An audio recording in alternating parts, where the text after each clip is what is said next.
ये कहानी है प्यार, धोखे, लालच और साजिश की। इंदौर के कारोबारी राजा रघुवंशी की शादी को हुए थे सिर्फ 12 दिन और वो फिर गया था हनीमून पर, लेकिन लौटा ताबूत में।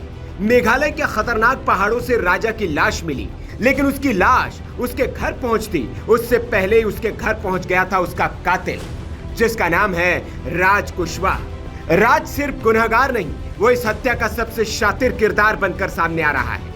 4 जून के सीसीटीवी में राज दिखता है राजा के घर पर, फोन पर किसी से बात करता हुआ, और वो कोई और नहीं, सोनम थी।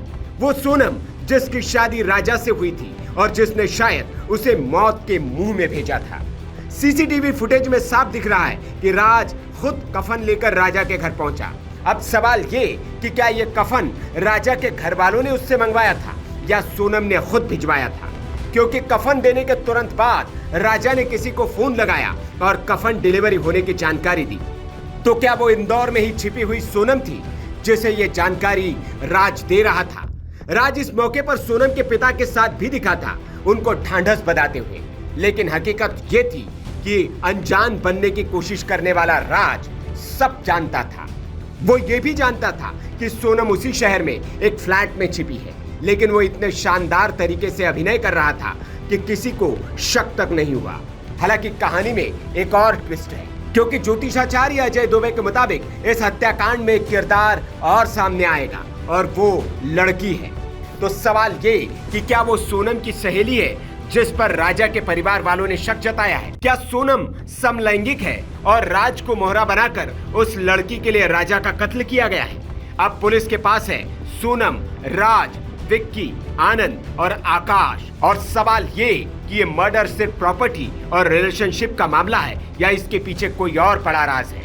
देवास नाके वाले फ्लैट से सोनम जो काला बैग लाई थी उसकी पुलिस जांच कर रही है। शिलांग पुलिस ने यहाँ डेरा डाल दिया है और हत्या के हर एंगल को तलाश कर रही है। हालांकि कोर्ट ने सोनम की रिमांड बढ़ाई नहीं तो मेघालय पुलिस पर ही राजा के भाई का गुस्सा फूट पड़ा। जिस मेघालय को इन्होंने पूरी तरीके से बदनाम कर दिया, बर्बाद कर दिया था, और इनका 8 दिन का रिमांड भी बढ़ा नहीं पाई है, क्योंकि इसने वजह बताई नहीं अभी तक कि मर्डर इसने करा क्या के लिए। वो जो राज था उसकी औकात नहीं थी भिखारी की, जैसा इंसान दिखने वाला है जो 15-20 कमाता है। उसने सोनम को चाहता था पहले लेके भाग जाता, इसमें हत्या क्यों करी उन लोगों ने, ये तो बता नहीं पाई है। तो मेघालय पुलिस में डर गई क्या उन लोगों से? कितने गैंग है क्या वो? तो ये मतलब मेरे को ये चीज़ समझ ही नहीं आ रही। मतलब मैं नार्को टेस्ट की मांगते मेरे को लगता है मैं तो भिखारी हो गया हूँ।